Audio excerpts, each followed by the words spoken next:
Hai semuanya, balik lagi sama calon sarjana. Perang besar di Timur Tengah sudah dimulai ya, dan ini bukan sekedar konflik biasa. Israel awalnya ngeluncurin serangan gila yang namanya adalah Operation Rising Lion ke jantungnya negara Iran. Situs nuklir di sana pun hancur dan beberapa pejabat juga pada tewas. Iran jelas nggak terima dan ngebales dengan hujan rudal di kota Tel Aviv yang bikin banyak korban sipil pada berjatuhan tuh.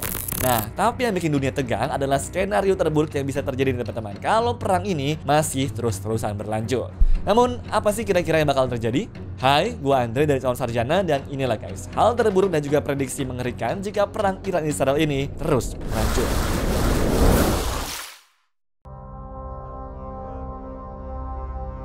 Iran dan Israel ini udah sejak lama curiga, saling ancam, dan nyaris perang berkali-kali.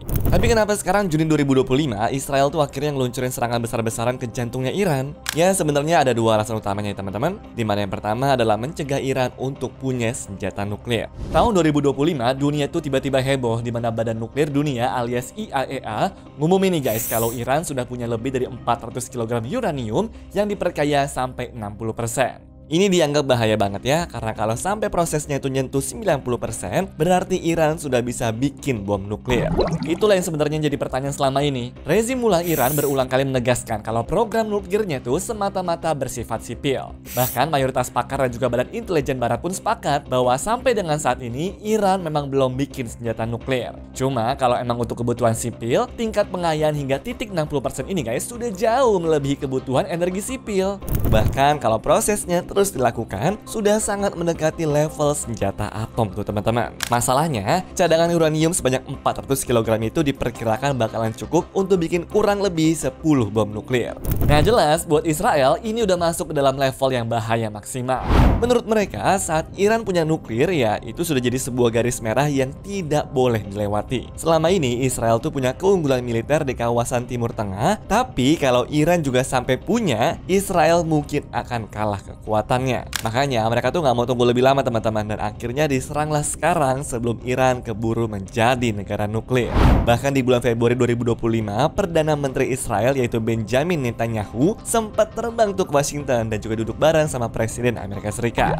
Dia nunjukin ke Amerika foto-foto rahasia situs nuklir Iran dan juga bilang seperti ini. Iran lagi ngebut bikin bom nuklir dan mereka pakai cara yang lebih simpel dari sebelumnya. Nah, sebenarnya mereka tuh saat itu juga mau kasih warning ke Amerika agar jangan setuju sama kesepakatan apapun yang dibuat sama Iran.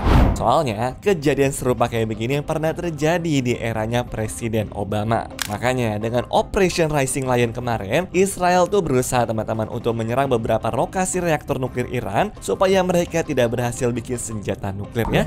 Soalnya, menurut prediksi para ahli, dengan proses pengayaan di kondisi 60% cuma butuh waktu 2 minggu aja untuk siap mencari senjata. Itulah kenapa ketegangannya bisa terjadi. Namun pertanyaannya sekarang, gimana kalau Israel gagal?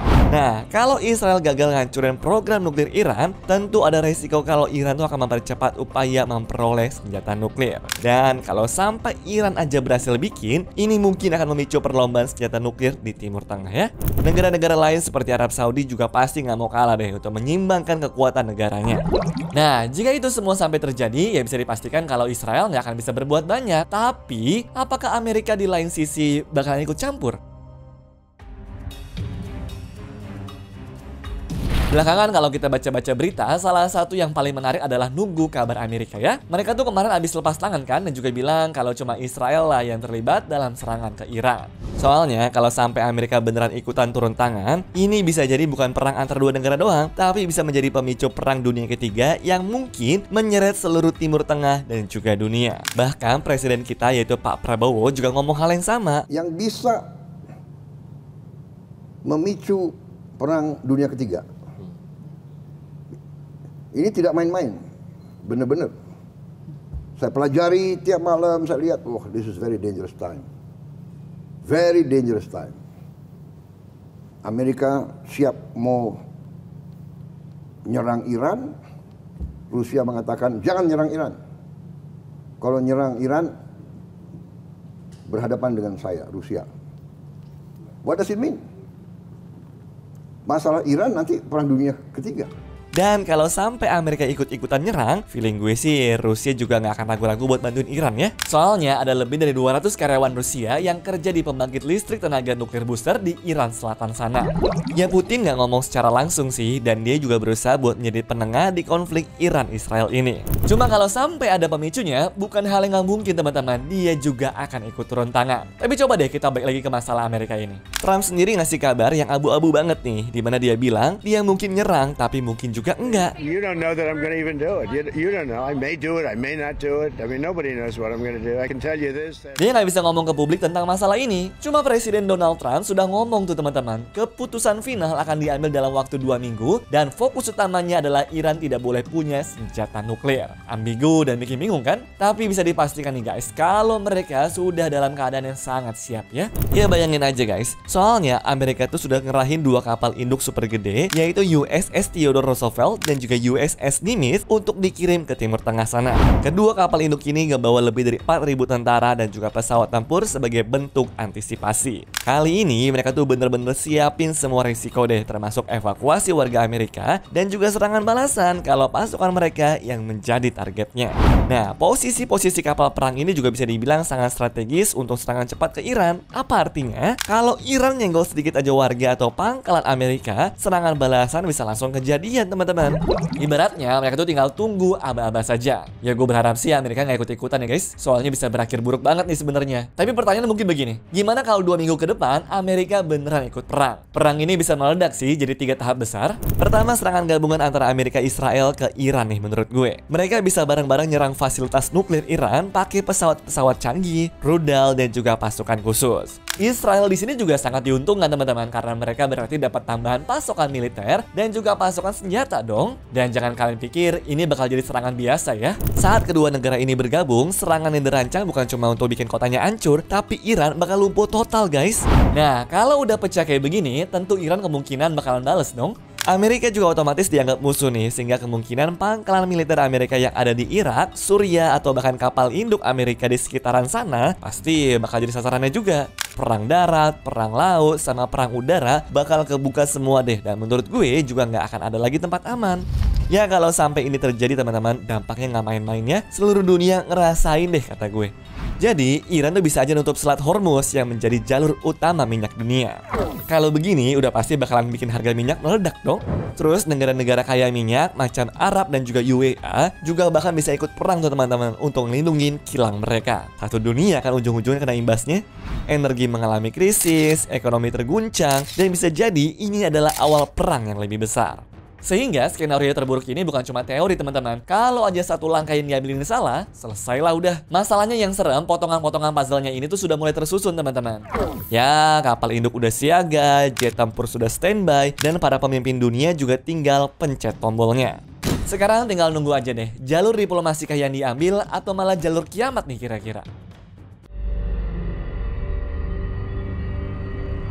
Keterlibatan Timur Tengah di sini sebenarnya bukan karena mereka mau ngebela sih, tapi lebih ke berusaha mempertahankan diri saja. Tapi bukan berarti mereka tuh bertahan terus dan nggak ngelakuin serangan balik ya. Soalnya nih kalau Iran sampai nutup Selat Hormuz, bakal ada banyak negara Timur Tengah deh yang kena dampaknya. Bingung kalian? Ya kalau Selat Hormuz ditutup dan Teluk Persia juga bisa mengalami hal yang sama, ini adalah lokasi super strategis dan sangat sensitif. Kalian lihat aja dari posisinya. Kalau Hormuznya ditutup di sama Iran, nggak akan ada kapal yang keluar ataupun masuk dari Teluk Persia. Nah, saat itu semua terjadi, bakal ada kelangkaan minyak yang terjadi di seluruh dunia teman-teman. Soalnya 20% minyak dunia ngelewatin jalur ini setiap hari. 5 dari 10 negara penghasil minyak terbesar dunia ada di sini teman-teman. Arab Saudi, Iran, Irak, Kuwait, dan juga UAE. Gak cuma masalah minyak, Qatar dan juga Oman yang rajin kirim gas alam sampai 90 juta ton gas setiap tahun juga melewati jalur yang sama. Dan negara-negara ini menggantungkan ekonomi mereka ya dari minyak dan juga gas. Kalau sampai jalurnya ditutup, berarti mereka tuh nggak bisa dapat penghasilan apa-apa, yang ujung-ujungnya harus bertindak juga kan? Harga minyak dunia bisa naik gila-gilaan nih. Ibaratnya krisis di satu tempat bisa-bisa menjadi krisis seluruh dunia. Makanya gak heran juga sebenarnya kalaupun gak ada perang ini, Teluk Persia itu tetap sensitif.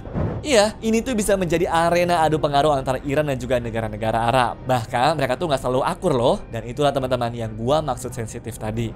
Masalahnya nggak cuma negara Timur Tengah doang yang rebutan di sana. Negara-negara lain kayak Amerika, Rusia, dan juga bahkan Cina juga ikutan rebutan pengaruh dong.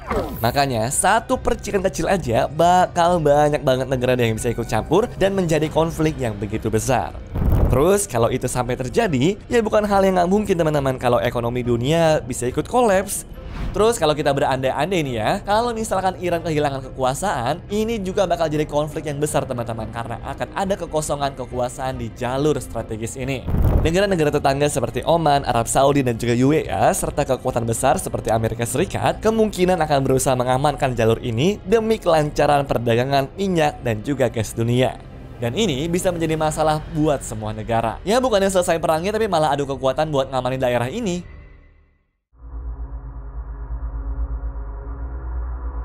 Dan terakhir yang mungkin yang dipengen sama semua orang ya adalah ini, runtuhnya rezim Iran.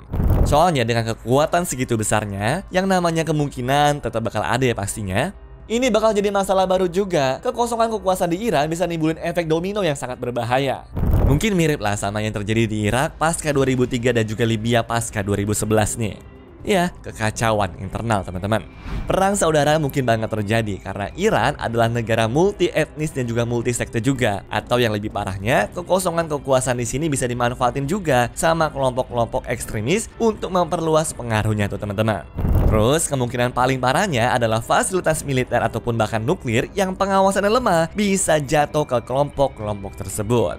Tentu kita semua nggak mau hal ini terjadi kan? Bahkan nggak cuma perang saudara doang, ketidakstabilan ini bisa meluas dan dimanfaatkan sama banyak negara ya karena Iran tuh mengontrol Hormuz. Siapa negara coba yang nggak mau nguasain jalur ini? Gue yakin banget ya ada Amerika, Rusia, dan juga Cina yang bakal berusaha banget teman-teman untuk memperkuat posisi mereka di Timur Tengah. Ya sebenarnya sih Rusia paling diuntungkan ya kalau dipikir-pikir. Soalnya dengan nggak ada pasokan minyak yang cukup, harga minyak yang mereka jual ya pasti bakalan tinggi juga kan? Ditambah lagi kalau perang ini terus terjadi, fokus Amerika tuh bakal berpindah ke Iran sehingga mereka tuh lupa kalau Ukraina juga lagi berperang. Dan kalau sampai itu terjadi, Ukraina mungkin nggak punya donatur dan juga Rusia itu mungkin juga akan memperluas kekuasaan mereka di Eropa Timur. Jadi panjang banget kan? Tapi kalau ditanya siapa yang paling rugi dari konflik ini, jawabannya jelas negara-negara di Eropa. Mereka soalnya itu sangat bergantung teman-teman pada pasokan minyak dan juga gas dari kawasan Teluk. Sehingga kalau konfliknya meluas dan jalur distribusi energi terganggu, Eropa akan menghadapi lonjakan harga energi teman-teman. Lalu inflasi tinggi, bahkan krisis energi yang pernah terjadi saat perang Ukraina dan juga Rusia. Makanya mereka tuh sebenarnya paling getol buat berupaya keras untuk mendorong solusi damai melalui diplomasi. Ya, sampai dengan sekarang, 3 negara Eropa yaitu Jerman, Prancis, dan juga Inggris udah ngajak pertemuan dengan Menteri Luar Negeri Iran di Jenewa, Swiss pada tanggal 20 Juni 2025 kemarin. Apa tujuannya? Ya untuk mencari solusi diplomatik dan juga menekan Iran agar berhentiin program senjata nuklirnya serta mengakhiri konflik dengan Israel ini. Semoga sih ini jalan yang diambil deh ya, supaya kedepannya nggak semakin runyam. Gue cukup sedih soalnya guys ngelihat warga-warga sipil yang harus menjadi korbannya. Anyways, cukup sampai di sini ya guys video hari ini. Sampai jumpa di video selanjutnya. Dah.